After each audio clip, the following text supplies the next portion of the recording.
Well, hello and welcome to all of you on this balmy Kolkata morning to this wonderful venue of the AKLF and of course to you, Bachi. Now you are somebody I have admired forever and your pen, if I may say, is like Muhammad Ali. It flits like the butterfly and stings every time like the bee. And Bachi, will you please tell me if this one-liner passes your muster? Absolutely, absolutely. But you know, I have to tell you that I spent hours trying to think up of this one single line befitting Bachi, and she does it all the time, when she writes, when she speaks, and what is astonishing is that she has written an entire book in the same amazing vein, a corporate life story which turns breezy because of the way she has written it. This is the book here, Capture the Dream, Many Lives of Captain C.P. Krishnan Nair. Now, what is amazing about this gentleman, who is perhaps, I don't know, how many of you know Captain Nair, know about Captain Nair?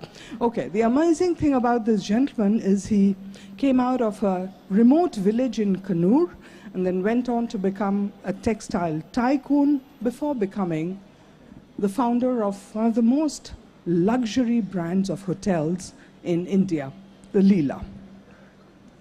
Now, while he was a tycoon in the textile business, he sold to every household name in the US, you know, Gloria Vanderbilt, Brooks Brothers, and even Tommy Hilfiger, who was apparently his friend. Now, in 2014, Mr. Captain Nair passed away. Had he been around, he'd have been 100 years old in 2021, which is when Bachi's book was released. Bachi, I know this is a festival of the written and printed word, but I have a little clip of Captain Nair, and perhaps we could play that, Shubhadeep, if you can hear me. And it's a little clip. No, not this. Not this one, Shubhadeep. Sorry. Sorry, Bachi. Did you feel like starting to dance? Yeah. Oh, can we have a little clip? Is it possible? Because then it'd be nice to sort of put a face to a name. Both the links are same? Then my mistake. Okay, we will live without personally meeting Captain Nair and go on to the person who is equally important in this whole book, and that is Bachi. Now, I have read several biographies in my lifetime, but none quite like this, Bachi. I mean, you have stood conventional biography writing on its head. I mean, there are 250 pages, 56 chapters, which is astonishing. I mean, which book has 56 chapters? Maybe War and Peace, I don't know. And, you know, the entire book is written in inimitable Bachi style and makes reading it such a dream. How did you, and why did you choose this particular style, Bachi? Was it because of your subject, who was quite extraordinary? Moni, I don't think I chose a style. The style has chosen me. Unfortunately or fortunately, whether you like it. So I do tend to write the way I do, whether it's a biography and hopefully not when it's something a little more serious. But I think it's really all about being a storyteller. I mean, if I don't see too many people in the hall now, but yesterday Jeffrey Archer was on screen and he said it's one thing to be a writer, but what you really have to be a storyteller. And I think that, you know, that really is what sets, you know, good authors apart. And look, I'm a journalist. I'm not even an author. But I think even in journalism, my old mentor, Khushwant Singh, always taught you to start with a story, because that's what holds your attention. And this book is, I think, when you ask me, you know, why I wrote the book, as I began to write it, I realized how many stories there were in this. And, well, if you just you mentioned the chapters. Absolutely. And why would, you know, if you just look at the chapter headings, you will know each of the chapters is really about one more fascinating story in his life. Absolutely. 56 different stories. Well, many more actually. Many because more? there are stories within the stories. Right, yeah, but I mean, the way you write it, it makes it such a lovely read. And, I was a little worried that it would be a laborious corporate kind of life story, but it was anything but. So can I just tell you that, about the other hotelier that I wrote about, our own Rai Bahadur M.S. Oberoi. I mean, if I'm allowed to say this, his long-time mistress, his second long-time mistress, she said, हमने तो बहुत सारी biography पढ़ी है, लेकिन ये तो novel जैसी, लगती है. So I was I think, that, and to have a page turner, to have every chapter ending in a way where you're looking for more. In this book there isn't that. But certainly if you read the chapter headings, absolutely. And if I may kind of just, tell you, like the verse that powered a future, or the prawn pickle password, or an airport, NRIs, and... Wait, my favorite Your favorite, okay. is Curtains for Gregory Peck. I got Gregory a shock Peck. when I read that. Yeah, because said, you see, he sold, when he was this textile baron, first he was selling in the East Coast, then he, of course, spread his wings and went over and started to sell at the West Coast. And he did completely renovate the house of Gregory Peck. Amazing. Amazing. What a life. And Tommy Hilfiger was a friend. Tommy Hilfiger, in fact, when he went back, the indefatigable energy of the man. At 90, he went on this last fling to New York, visited all his old places, went and had coffee with Tommy Hilfiger. And if I may bring in another unique aspect about him, because no other hotelier or very few people have the kind of, not just green thumb, but green entire. So he made the car stop and stop. And he says, please stop the car. So his family thought he's left something behind in the hotel.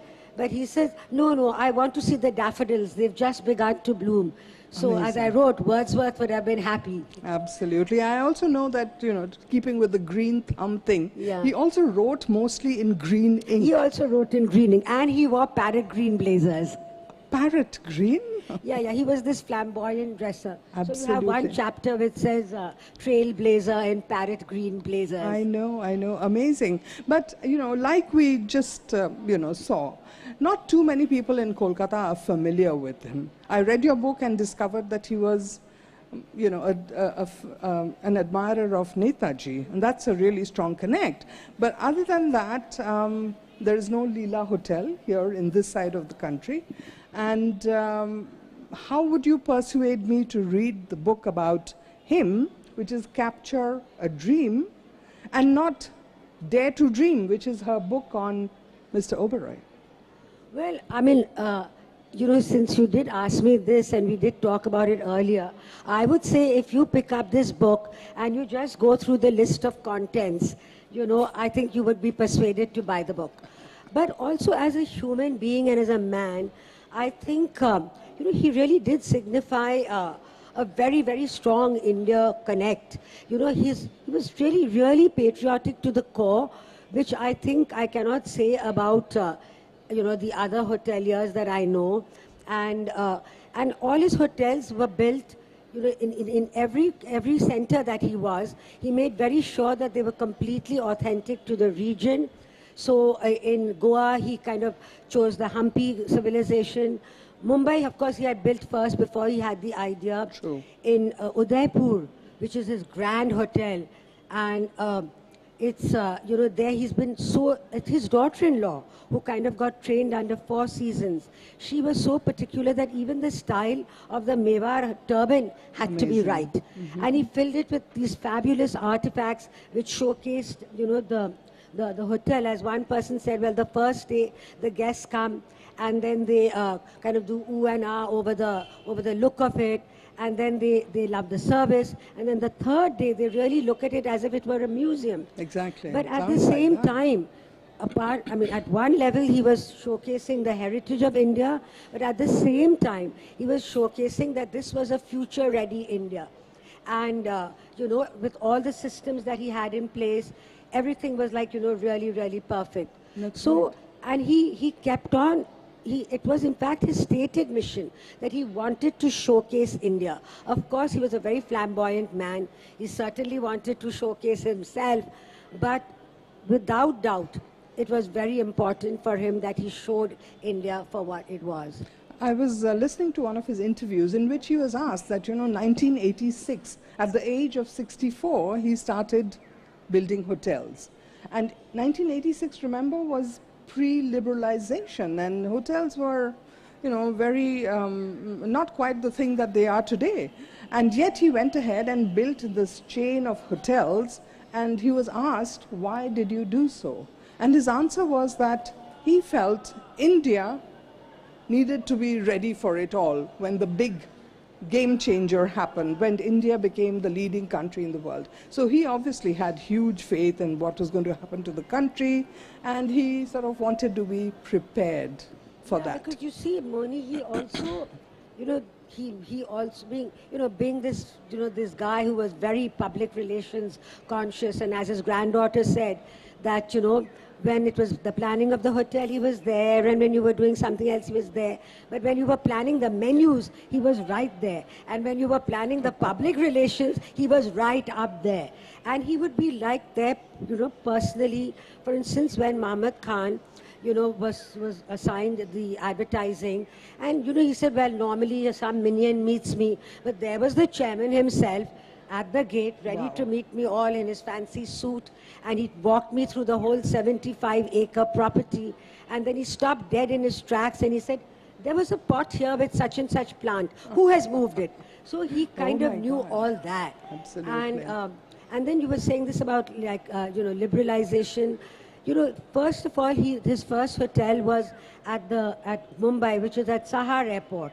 And once again, he bucked the trend. As somebody said, I went to see this hotel because it was the first hotel which wasn't facing the sea. Oh. And he built in the north of Mumbai. Correct. Rather than South Bombay. Goa, he bucked the trend. Taj was in the south, was in the north, and so he built in the south.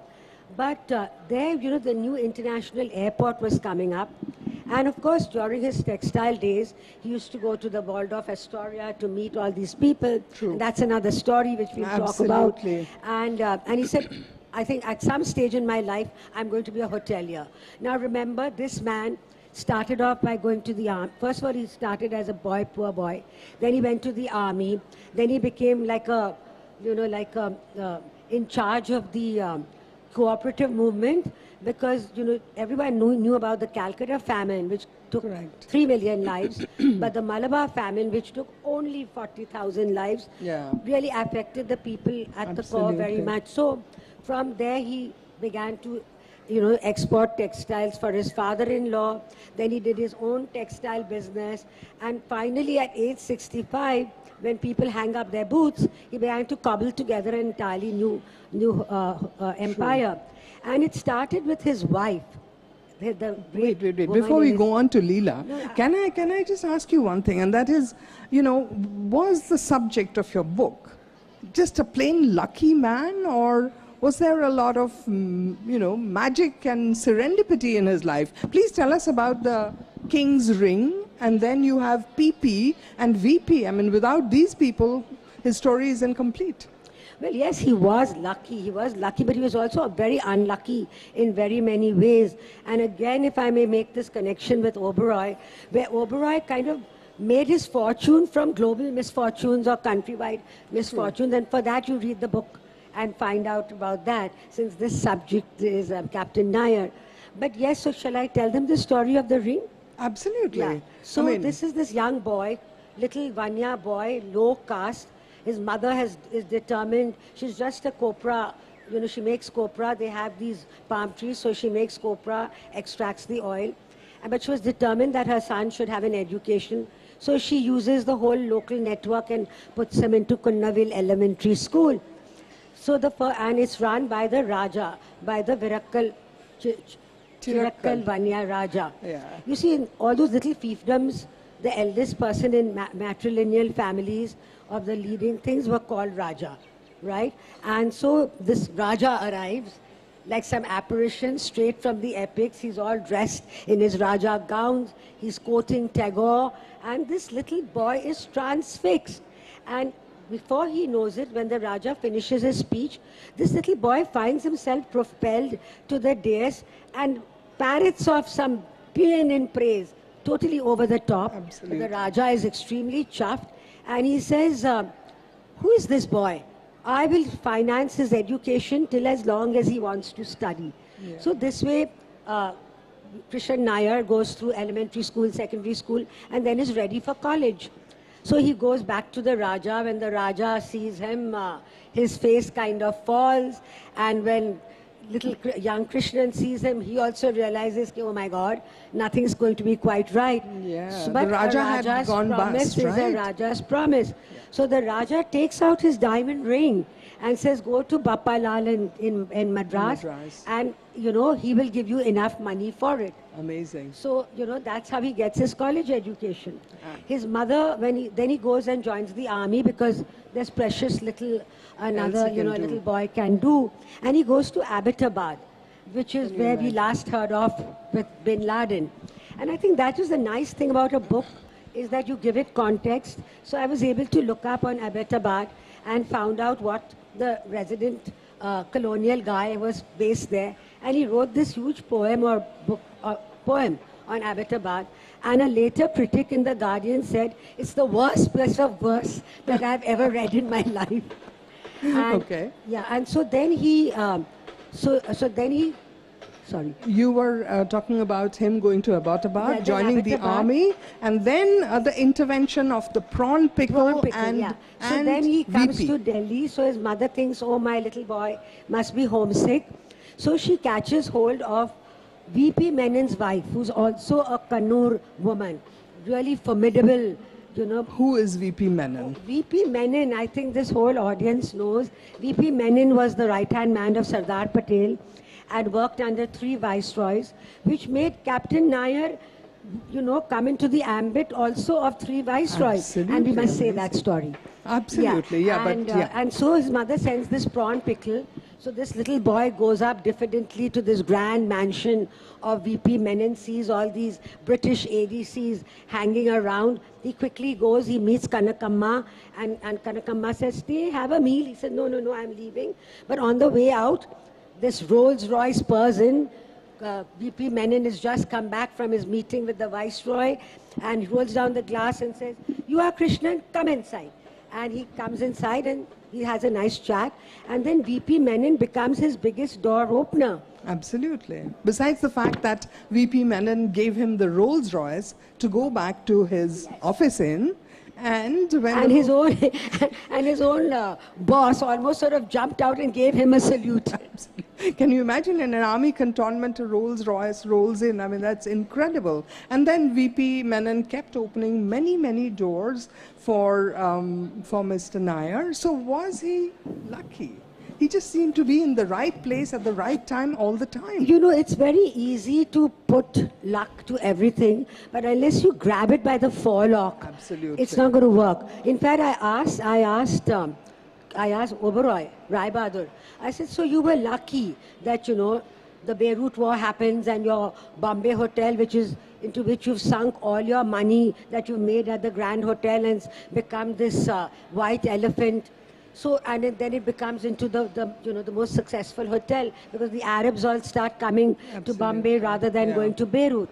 And everything really, the Grand Hotel, which has lain under wraps because of the cholera epidemic, suddenly Calcutta becomes the passing thing for troops going to the front or for R&R, and he rakes in money, much money. by the shovelful.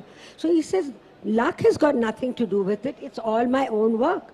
And if Captain Nair had been alive, I'm sure he would have said very much the same thing. Because Captain Nair was dogged by a lot of misfortune. That's why every chapter on the hotels is really about how every hotel was ready to sink even before it got off the ground. True. But this man had this huge ambition. Absolutely. And I think, you know, really I would give him these 3 A's, which is ambition, what is that? Whatever. The Well, other no, one. and The third audacity. one, And audacity. Aspiration, ambition, and audacity. Audacity. Because we know of so many rags to riches story. I mean, India is full of those stories. But you need not just tenacity, but you need this amazing audacity that when your hotels are crumbling or your dreams are crumbling before your eyes, instead of toning down, you start adding more flaws. Amazing, amazing. Truly, an audacious man who sort of went out and grabbed everything, life basically, with both hands. And before he became a hotelier, he was into textiles. And that's another amazing story where, you know, he sort of dealt with Scottish lace, which apparently a lot of people remember were curtains in many homes.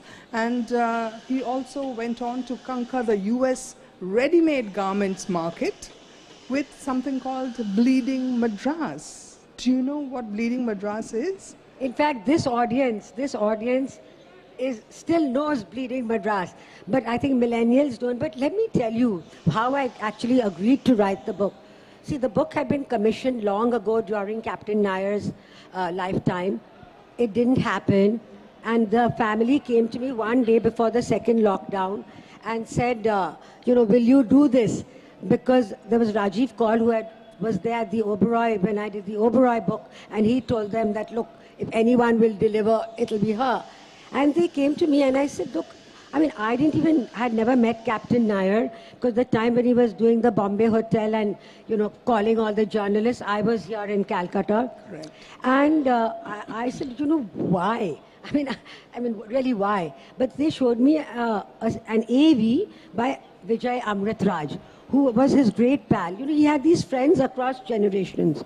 And in that, Vijay Amritraj mentioned the fact that he was the man responsible for popularizing Bleeding Madras. Now, Bleeding Madras was the cult fabric of our youth. And I think it was that one single clip which persuaded me to do it. So when a great importer of Indian handlooms, came to India, met the textile commissioner, and textile commissioner put him onto Captain Nair, who by then was doing a lot of fabric export before he started doing the ready-made. So he found this fabric, which was worn by the women of in Chennai, and then he said, this is. So he said, what's unique about it? So he said, well, it's got this much count and it's dyed in gingerly oil. But the amazing thing is that it changes character with every wash because it bleeds. Yeah. And so that appealed to Mr. Thompson. And he said, okay, and he got this, deal for 1 million yards. And Brooks Brothers bought the whole lot. And they brought the whole lot, but the crucial point was not told to them by the importer that it bleeds. So it was put into the washing, and it turned out, as Peter says, washing whitest fabrics into colors you've never seen. And so there was this whole big flurry of court cases going all over the place. But Captain Nair emerged with his hands washed clean. Absolutely. Because he was not responsible.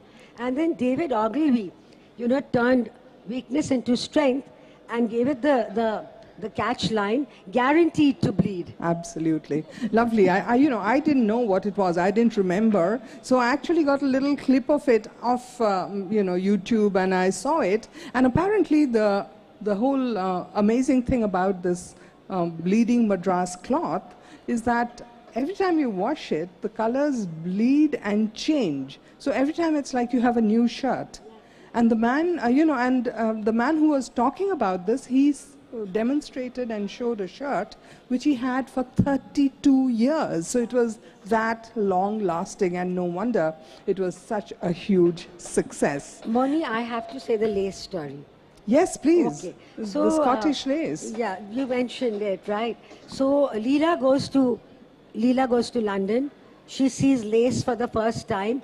And in my book, I say arsenic and old lace, Frank Capra's film starring Cary Grant, Queen Victoria, who popularizes the white wedding lace gown, Parsis and their lace saris. But a man from Kannur who's never seen lace, how does he become the man to bring lace to India? So Leela sees this fabric and says, we must make lace. we must make lace means what? I mean, lace is made on these huge looms which need 7 years of apprenticeship. There are no looms in India. But VP Menon says, well, then you must go to England, to the UK, because that's the only place. And VP kind of lays the ground for him to go. So he goes to Mr. Mitchell, who of this John Shields company, and says, I'd like to buy your machines. So Mr. Mitchell kind of gives him this really old-fashioned look and says, but I don't know you. I don't know what you'll do with my machines. How can I sell it to you? I mean, I don't know you. So trying to keep the smugness out of his face, Captain Nair says, maybe you might be persuaded by someone who'll speak to you. May I please borrow your telephone? So he looks up his little directory and dials a number, has a word, and then hands the phone to Mr. Mitchell. And Mr. Mitchell almost falls off his chair, because guess who's on the other end of the line? Lord Louis Mountbatten. Can you imagine? So VP Menon has already told Lord Louis Mountbatten, look, my protege is coming, just see if he needs any help. And that's how Captain Nair gets laced. Amazing, which perfectly leads us on to Leela Madam, without whom, I don't know, would Captain Nair's story have been the same? What is she? Is she in the driver's seat, the woman behind the throne, an equal partner? And she seems like a fascinating lady, a little different from Captain Nair, who was, you know, up there, up front, a jolly fellow, but Mrs. Nair seems inscrutable. And wears, he wears snazzy clothes and she wears chanderis. So what was she, an equal partner, the leader, or the power behind the throne? I think she was really like Rider Haggard's she who must be obeyed. Because really when Leela willed, then Captain Nair had to find a way. So actually it was even Leela who, I mean, the idea of the hotels was somewhere at the back of Nair's head. But, you know, when the airport hotel was coming up, then Leela, and they already had their bungalow there, because where they were making lace and all that.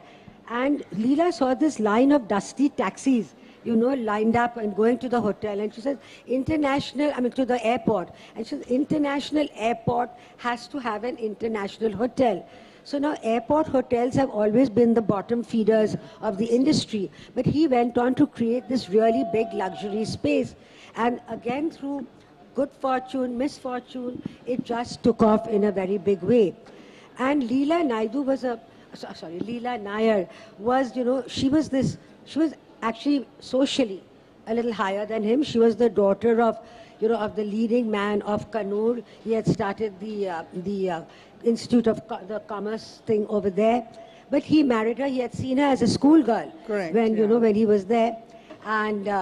And then she married him. And in fact, she was responsible for every career move that he made and for every career that he stopped.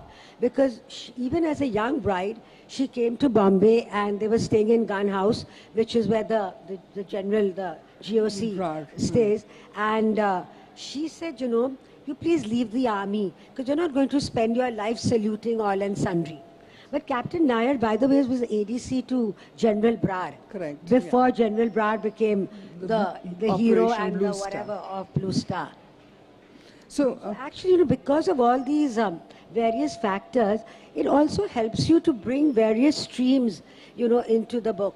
Absolutely. You know, like you can talk of General Brar, you can talk of Abbottabad, you can talk of the Nairs and, you know, the whole caste system of Kannur. Correct, yeah. You mentioned Netaji. That's right. You know, so can I just say that yes, story? Yes, of course. So Netaji was really his big hero. And he thought that of all the leaders of the freedom struggle, all of whom he did get to meet because of VP Menon, but he never met Netaji because Netaji had gone off. But as a young wireless officer in Abbottabad, he really thrilled to the speeches of Netaji from Radio Shonan, which were being, you know, broadcast from Singapore, that's right, yeah. stirring, you know, the Indian forces to action. Then he had come under, as a college boy, he had come under the influence of A.K. Gopalan. And that was the communist part of his youth. Correct. So A.K. Gopalan had taken him to the Haripura Congress in 1938. And it was like a really grand thing. Basda had got a whole pile of, bullock carts lined up, painted in that wooden style. Nandalal Bose had done some, 7 or 10 Artwork, posters for it. And but Netaji fell ill, and it was very high fever. And this young man, he kind of told A.K. Gopalan that, look, when we were young, I remember my mother telling me that when you have this high fever, you have to get the milk of a breastfeeding woman and soak it in a fabric and lay it on the man's head or wherever, and it'll help.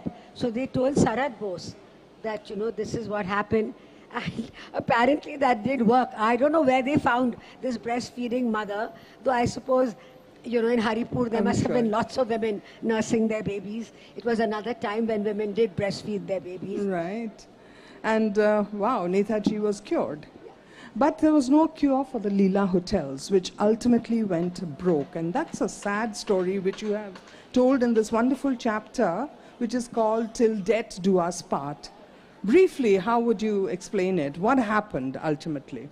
Actually, death was the four-letter word of Captain Nair's life, because he had this, this huge, nothing stopped him from just going for the big thing, the big canvas, everything bigger, better, smarter, newer was his thing, and he never listened to his, to his advisors. But the point was that, while he was alive, he had all these political friends, he could call in favors, he could say, okay, don't sell now, things will pick up, I'm doing well. And, just 10 years ago, he had the highest share rating in the hotel industry. And 10 years later, they had to sell to Brookfield. Amazing. Because he ended up, this happened after his death. It would have broken his heart. 5,000 crore debt is what he built up. And as I wrote in my book, it's really a combination of Shakespeare and Yeats. Vaulting ambition that overleaps itself, and Yeats's things fall apart, the center does not hold. Because Lehman Brothers happened, the global downturn happened, and the minute the economy, sneezes, the first person to catch a cold is the hospitality industry. So everything was going wrong. And yet this man soldiered on and said, no, I will still do it. And that is really what happened, that ultimately they had to sell. But they were very clear that, they sold the brand, and the brand is intact. And if you don't mind, shall I just read that last bit from the epilogue? Yeah, sure.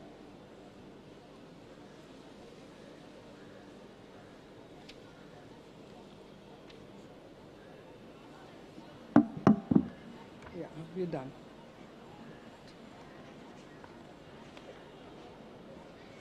Where is it? Tell me. Oh, there you got it. So one man created a proud Indian brand that came out of nowhere, set its signature standards of luxury, challenged the industry's entrenched aristocrats right from the start. 32 years later, Captain Nair's son had to let go of the hotels they owned or managed, barring the Leela Mumbai, which had thrown down the gauntlet in 1987. But the invaluable brand continues and continues to bear their mother's name. All right, then. So where did all this leave the captain's sons, Vivek and Dinesh? The Nairs unwittingly snatched victory from the jaws of defeat. The sale actually saved them. When the economy began spiraling downwards, ultimately to be pushed into free fall by the pandemic, when the travel and hospitality industry imploded, they had paid their dues, collected their money, and exited the fray. At the end of the day, if not laughing all the way to the bank, they certainly went smiling into the sunset. Put it down to inherited good karma. For hadn't their parents passed on to them a bequest which was as much about values as velvet? Thank you, Bachi. I mean, that is such a sobering but beautiful line. But I know that what I have taken away from this book is this. I just turned 60 this year, or last year, sorry. And suddenly this man and Bachi's book has filled me with hope that hell, it's just the beginning of a new innings. If he could do it, So can I, and so when can you're you. famous as a hotelier or corporate, I will write your book if I'm you. still alive. Thank you so much. Are you writing another hotel book, by the way, or what's next? You know, I seem my karma, one has Times of India on my forehead, and the other seems to be hotel books, which have all just happened. So there was, of course, with Rai Bahadur, it started with the grand design of the Absolutely. Grand Hotel, and that's where Rai Bahadur said, you have to write my biography. Then I wrote the Fleury's book, That's again, right. whose leveling is all about memories. And really, it's all about stories. You know, it's really, everything is about. In fact, when I did a literature festival, I was doing it in Mumbai, one of our themes was all the world's a story. And you know, that is it. Then I did a Maurya book, which hasn't seen the light of day. Then by sheer chance, I did this book. So if life is all about stories, who can tell a story better than you, Bachi? Thank you. It's been a pleasure speaking with you. And congratulations on the book. Thank you. Thank you so much.